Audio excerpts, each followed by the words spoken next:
All right.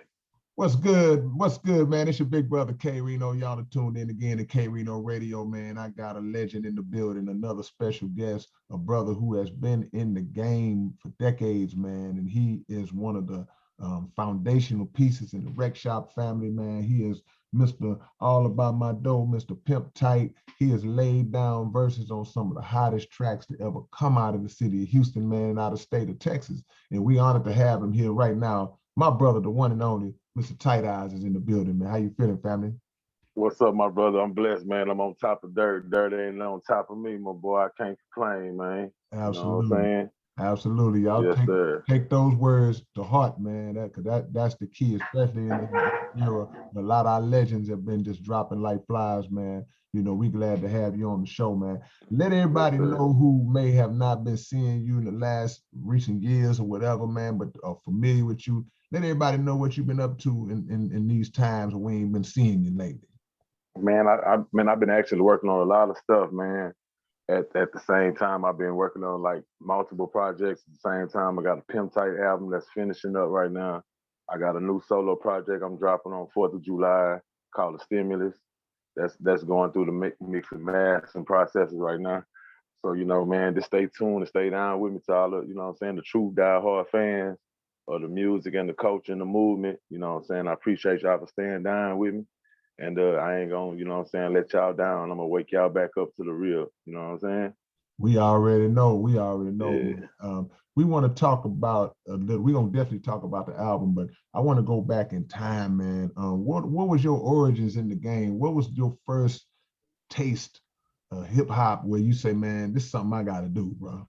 Man, it goes back, man, since I was young, man, since I was like 13, 14, in Louisiana, coming up out there, I would listen to all the types of music because like I was saying earlier, man, my father, he was a DJ, you know what I'm saying? So, and a school teacher. So, I had all of those walks of life, you know what I'm saying? Coming up early, I was always around music, you know what I'm saying? All the good classic music, you know what I'm saying? I was always, in tune to. So, like the Eric B's, the Rakims gave us the inspiration, you know what I'm saying, coming from the East Coast where it started from, the inspiration of, you know what I'm saying, we might come down there fuck with this shit. So, doing it like that and then moving to Texas and connecting with my kinfolk, Sean Pimp, coming from Port Arthur, he, you know what I'm saying, went to school with Bun and Pimp. So, they was doing it, you know what I'm saying? So they were like our peers and we seen them doing it at 17, 18 years old. So shit, we started saying fuck it, you know what I'm saying? Came with our own shit, you know what I'm saying? 8 Ball and MJG was a big influence also, you know what I'm saying? So shit like that just made us give us the green light to go ahead and do it. Cause these people that was from Texas, you know what I'm saying? You know, so we like shit, let's go and do our thing too. No And that's how doubt, we man. hooked up with the boys in Beaumont, Yeah. That's So that's how beautiful, that man. started. Y'all had that influence to seeing brothers that had already got their ball rolling, and that's Right, really how it works. You know, people say, well, man, them guys, they just like us. They came from the same background that we came from. They give you the right, motivation to do it too. Talk about right. talk about leading up. How'd you end up with WreckShop and joining it? Cause man, y'all had a roster that was ridiculous. Yeah. How'd you end up in that camp, man? Yeah, see, like in Beaumont, when I moved to Beaumont from Louisiana, is which how, you know what I'm saying, me and Sean kind of started doing our thing like as writing music and like the All About My Door and all those albums and shit. And we hooked up with No D and D Rec, those cats, they was all coming together trying to do their own thing in music. Rec was still in Atlanta at the time, but he was from Beaumont. So, on holidays and shit like that, we were running into him. And he was like, hey, man, y'all just stay down and keep on writing music and keep recording. And I'm going to come back. I'm going to move my shit to Texas and we going to get it going. So me and him kept that inspiration and just keep on, you know what I'm saying, writing material and dropping material. And at that time, No D was still staying in Beaumont with us, so we'd be hanging out at the barbershop with him all day till he finished cutting hair. And we head to the lab and started recording shit. So, then him and Rick, them, they all connected up on the executive part of it. And then it was just history. We came to the H-Town and started fucking with boys out here, hooked up with Pat. It was history, you know what I'm saying? Everything else was just bam, bam, bam, second nature. Yeah, So, and that's how that kind of came together. The cats from Beaumont and shit, they all went to school together, so everybody kind of knew everybody, you know what I'm saying? It was just pretty much putting the pieces together, you know what I'm saying? So that's how that kind of went, you know what I'm saying? and you mentioned Pat. Man, what was your first connection with Pat? And tell us what those studio sessions was like, because I Oh my know God, how the competitive nature kicks in when you got all the monsters in the man, same room. I can imagine that. man. Yeah, tell us about that. Yeah, man. You know, the first connection we hooked up with him was at in Beaumont. They had Screwed Up Click. I did a concert out there. So, you know, me and Sean Pimp went backstage and went fuck with him, you know what I'm saying? Got his beep numbers and shit, and you know, that's how we hooked up with him, you know. But on the blasts after that, when we started doing the music and shit together, you know, it was just like, damn, I knew I was impressed of a star, you know, even though the world didn't know it yet. I knew it because I just seen the drive he had and just the you know, the charisma and the ambition he had with the music. You know what I'm saying? It was just, he was just a live wire. He was just the life of the party, life of the room, you know, every time. Right. And he wasn't acting, it was natural. So, you know, I knew that from that factor alone, he was gonna be somebody. And all I had to do was just stay in the mix with it. You know what I'm saying? Like that's what my mindset was, you know what I'm saying? Like, and he took on to us because we was like a different, fresh of different shit, you know what I'm saying? To him, me and my kinfolk Sean. So, you know, that Pimp Tight shit was like his favorite shit, you know what I'm saying? So he would be like, man, Pimp Tight, knock on wood twice, pull the drinks, dim the lights, hold up, man. You know, that was his shit. Right. You know what I'm saying? So we, you know, that was like our big brother, you know what I'm saying? So the music shit, just being in the studio with him, it was just like, man, it was just epic moments captured in time, you know what I'm saying? Yeah, that's Because he beautiful. was a genius in his own way, you know what I'm saying? No And question. ahead of his time. And y'all, and it's funny because I was laughing in my mind. He said we went backstage and I got his beeper number. Yeah, We let man. you know how far Yeah, back. that one boy. Yeah, Yeah, boys ain't even have, you know, boys had cell phone, but they had beeping on. They give you beeping on. They call you back on the cell phone. You know what I'm saying? no You question. know, so No question. boy, you know, that's how boys communicated back then. You know what I'm saying? That's Yeah. how far it go. You right. Let me I ask you ain't think this. about that. Let me ask you this. So a lot of the hits that you participated in and y'all created, man, how are those hits created? Y'all get in the lab, or you already had it at the crib and we just brought it to the lab? How was that creative process when you was putting together the songs like All About My Dough and all the classics you? Man, a lot of them, man. The most of them, the majority of them, really was just like a group thing, man. That's one thing about WreckShop, man. We had like, you know, we had a lot of talented writers and people that was you know, musically inclined into our whole little chemistry. You know, the whole little recipe was just everybody heads together and we gonna come up with some good shit. Right. You know, so a lot of those hits, man, it just be just good vibes and just be in that bitch just sipping, playing dominoes, smoking, and then we'll just the producers in the other side playing the tracks, and then when we hear something we jam, we go on in there. And It's then once organic. we start the vibing on it. Then that's when we get the pen and paper. We come up with the concept, and then everybody who's gonna get on it, we gonna have everybody orchestrated on what they're gonna be doing to the music, to the song. You know what I'm saying? So it was just perfect the way we would do it, and then it would just be spontaneous too. Also, it wouldn't just be no shit we'll be planning on doing. It'll just you know, that vibe, you know, just that energy, just it'll just fall into place. You know, like how a lot of those records were made. Boys will just fall in the studio and just jump on those records, like the Mans and you know, songs like that. This boy just falling in here one time, go in that bitch and drop it, and it's a wrap. You know, so if you wasn't there and jumped on the track, when you come back, that bitch is gonna be filled up. Yeah, So you you got done. to catch the next one, you know what I'm saying? That's just how that was. And I miss, man, you feel me? I missed it by a couple of days, you know, but it was a classic. It was a hit. So, you know, it was just that's all we was trying to do anyway. It wasn't about who was on the hits as long as who was coming with hits. You Yeah. know what I'm saying? Y'all So that's had what that was. y'all had a unit. Like I said, when I think about Houston, I think about a lot of the independent labels. You think about the Rap Alliance, you think about Jam Down, the Big Time. The thing Yeah. that makes those labels great, and Rec Shop is right there, is the roster. Y'all had Right. it. It's like a basketball team, man. Y'all had all stars, all of y'all had super teams, man. So Yeah. let me ask you this: why do you think we don't really see that anymore in today's game with the independent labels and the building of those rosters? We really don't see that no more. Why do you think that's changed? Because really the way the money is being distributed now with the digital whole shit, you know, going on. So that bread is not really abundant as it was back in those days when it came down to just actually independent labels and really seeing your bread. You know what I'm saying? So right now, it's like the team is really being condensed. You know what I'm saying? Like it used to be 20 cats on your roster. Now it's 5 cats on your roster. You know what I'm saying? So it really is the same thing. It's just that as long as you got 5 cats on your roster, that's gonna give you some good music and gonna give you some good numbers. You know what I'm saying? So that part of it is just, that's out there for, us to catch as a culture, as a group, as young men, young black men. We don't really get that side of the music. So we just want to rap. We don't be understanding that it's a whole nother, ball game when it comes down to the bread. So, thankfully I had, the education. So I understand it. You know what I'm saying?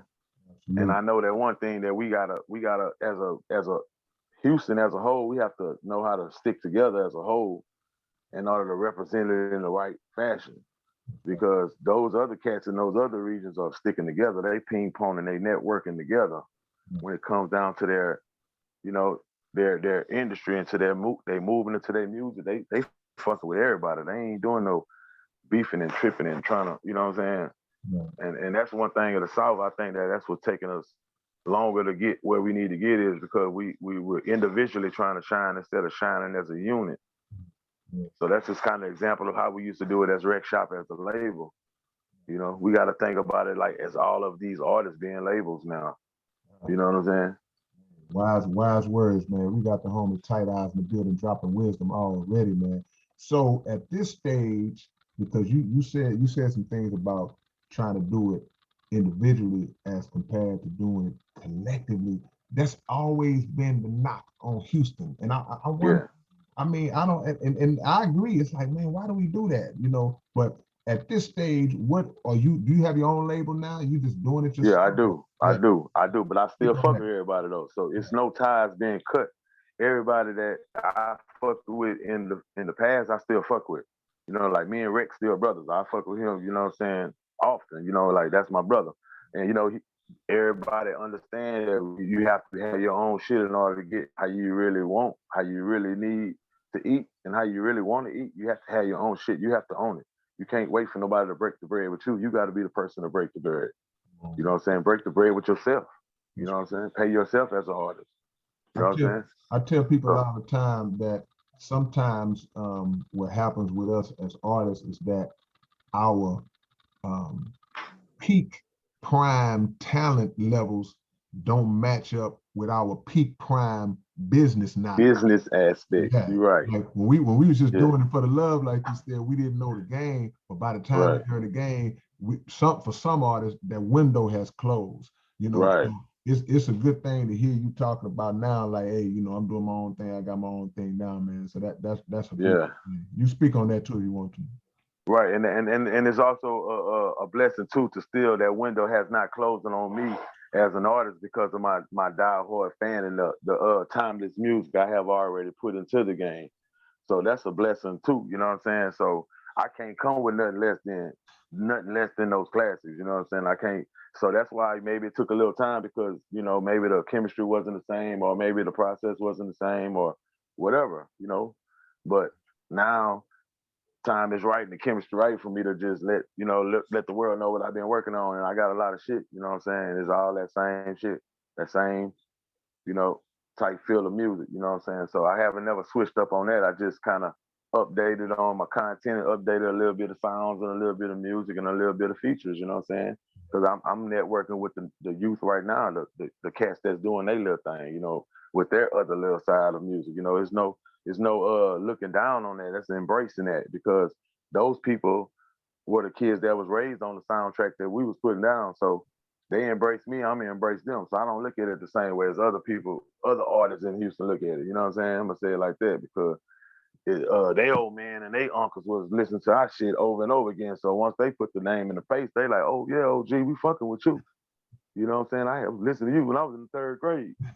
So yeah, you know what I'm saying? I'm fucking with them too. I ain't gonna knock kind of music they putting out or what kind of clothes they wearing and none of that shit. As long as they taking care of their business as businessmen, I'm gonna embrace them and I'm gonna fuck with them.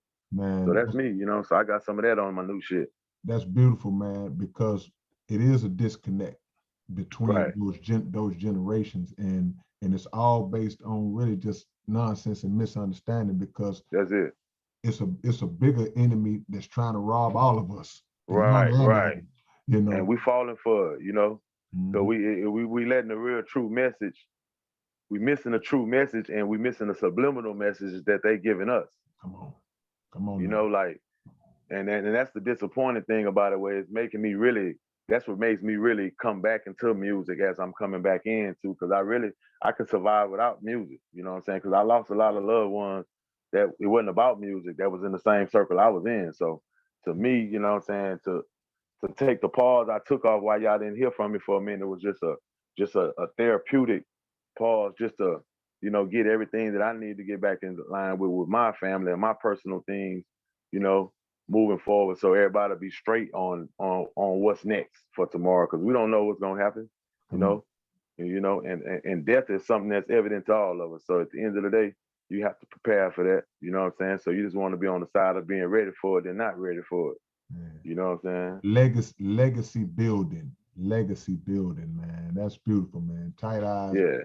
educating us well up in here, man. And I love to hear that, bro, because to get back on the conversation about the younger generations, it's things that obviously we could teach them, but we Right. we seem to make the mistake of feeling like it's nothing that they could teach us. And that's a big Right. mistake that we make a lot of times, man. Yeah. We got to at least try to understand what they going through before we can just try to write them off. Yeah. You know what I'm saying? Because a lot of their parents within the household to really give them that true respect. That's what the reason is, that they really going off signals, because of the lack of respect for one another. Right. So if they don't respect one another or themselves, they definitely ain't gonna respect no old cat that they don't know nothing about. Come on, man. Come on, You man. know what I'm saying? So once we get to understand it, like, all right, let's hear what they gotta say. Let's hear what they got going on first. You know, they the kids, we the adults. Right. You know, in the long run, when you look at it. So for them to not know what's going on, that's another story. But for us not to show them what's going on, that's a whole nother stigma that we're gonna keep on going through over and over in life, if we don't try to lead by example at some point. That's right, You man. know, so we don't give a shot at it, then we can't really complain about how it's gonna turn out. Come on now. Come on You now. know, Beautiful words. Let's so talk about the I album. just Go ahead. Go ahead. Go ahead. no, yeah. I just reach out to my youngsters that I do have influence on, to try to tell them that we can't take each other out for no petty shit, man. We can't keep killing each other over and over again, because these numbers are getting smaller and smaller on our side, Hmm. and they actually going to be making us into a minority that we really are not. You You know. know, I'm glad you mentioned that too. We'll stay on that for a second, because uh, a lot of people may know or they may not know. Chief Acevedo, the police chief in Houston, he left Houston and Yeah. relocated and went to another city. And now Troy Fenner is the police chief Uh huh. in Houston. But I was talking to my brother Abdul Halim Muhammad, who's one of my Right. mentors and spiritual advisors. He was Yeah. saying that when Chief Acevedo left, he predicted that there would be 500 homicides in Houston this year. 500, and that's a Damn. lot. So Big Brother Abdul Halim was like, nah, we got to get everybody who's active out here in this community to try to beat that number. We can't have that many We homicides. got we got to change that prediction. We Yeah, got to change that prediction. That that's right. prediction, man. We got to. That's right, We man. got to. And the You know, things you and, were and that's a good saying that's a good made me think of that. that's a good thing that he gave us so big of a number to wake our eyes and open our eyes up to being like, well, damn, that's already what we already predicted to take from each other already. Mm, You know, right. so we gotta have that number changed, man. We That's gotta right. have that number lowered. You know, Way lower, brother. way lower. Yeah, beautiful. And I have a like I've been discussed with you about movies and stuff. I have certain little things I'm writing about, things like that, man. You know, it's just like, we if we would actually see the numbers, the numbers, that the damage that we wouldn't do to ourselves, Yeah. it would trip all of us out, man. It would be, it's astronomical numbers, man. Like, you know what I'm saying? Like, that if it just we take one day out of the year where we won't kill each other, just one day, Yeah. you know, and go from there. I'm gonna tell you why what you just said is so great, because you said if we could see the numbers. See. And you know what that's like to me? That's like, you know, I'm a basketball fan. That's like Right. if you was coaching a team and you got a Mm-hmm. youngster out there, he running your point guard, and all of a sudden you show him his stat line after the Right. game. He had 9 turnovers. He got Yes. 2 for 25. Yes. He may not be thinking about Like, it in the game, but when he right. see that stat line, he knows he has to improve. Right. So what you said was so deep, because if we could get these youngsters, hey man, look, this what they saying about us. This what they saying we gonna do. That 500. Yeah, no, That 500, what they thinking we gonna do to each other. man, that's You feel me? They see that number. They got to see that number, just like we see the numbers that we're not taking from each other.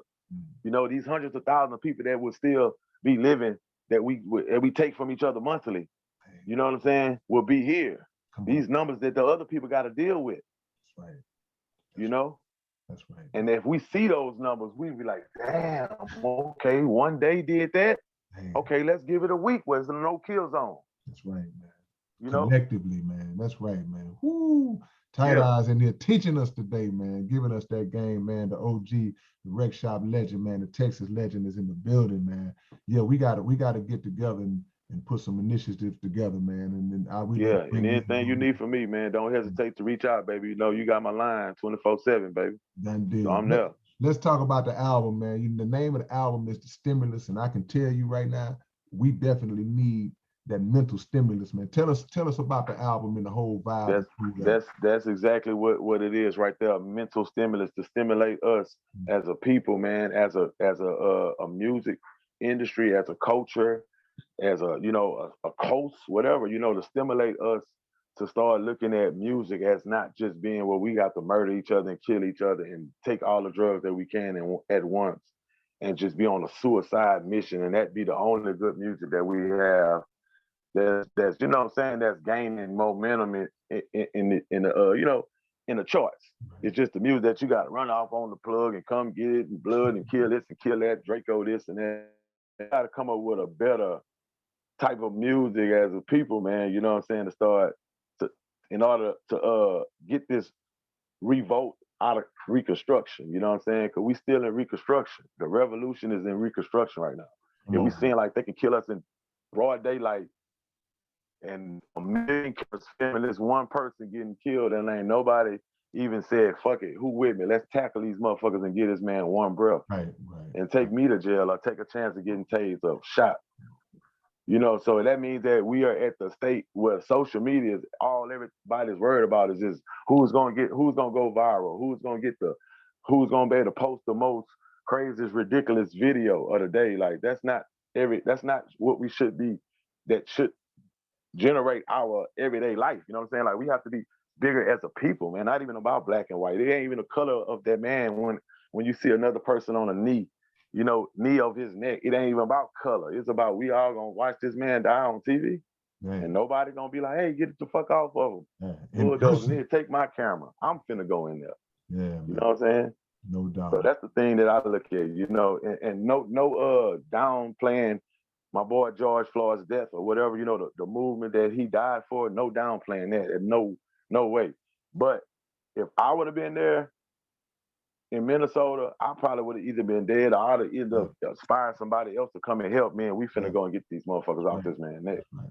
The deal is our love gotta be greater than our fear. And we kind of move in a way that our fear is greater than our love. So you can see if it is 3 or 4 cops, but it's 25, 30 people out there, but clearly we got the numbers, but because of their weaponry, we like, in reality, our love got to be greater than that to, like you said, hit that man off that man's neck like that, man, straight up. Yeah, man, something like, man, 1, 2, 3, at the count of 3, we finna go in this motherfucker. They only got however many they got, we got, hey, that's what it's gonna be. Absolutely. Fuck it, you know what I mean? I couldn't agree. But and then it's another thing I want to point out on that too, man, on how, like, if you look at First 48 and shows like where they show people getting murdered and killed, how they blur out the images and shit. Yeah. Why they ain't blur this man's face out when he dead with this man knee on his neck? No.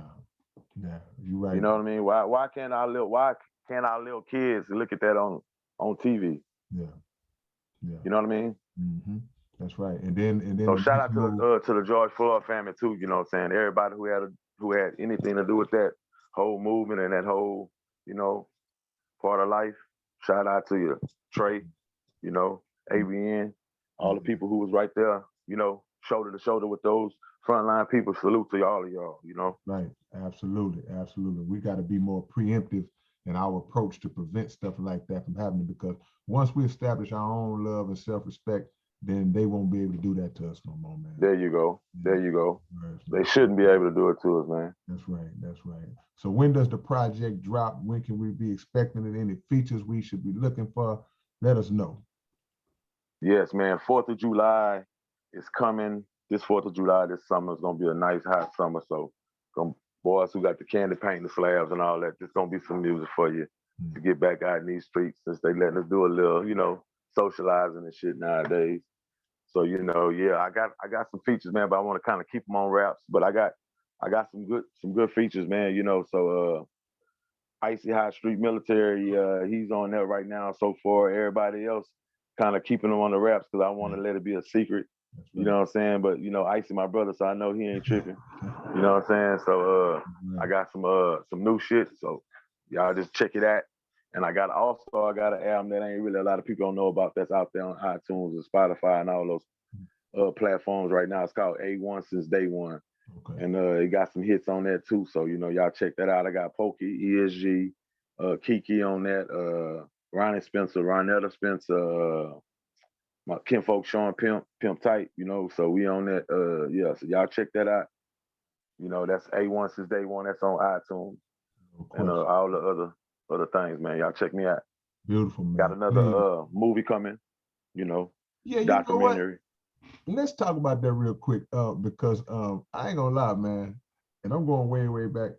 That Dirty Third, man, straight up, you know. Classic, man, hood classic. And I could be wrong, but that was my first time seeing somebody, just like to say, independent hood class, put something together like that, but it was well put together, bro, from the script to the action. Appreciate that. Man. So is that something y'all might try to come back again and bring that back in 2022 or whatever, you know, or you just moving forward and doing some movie stuff on your own and documentaries? Nah, actually, man, Rick, man, we at the table right now as we speak on that, man. So that is actually, yeah, something that you know, like they just won't leave us alone about it.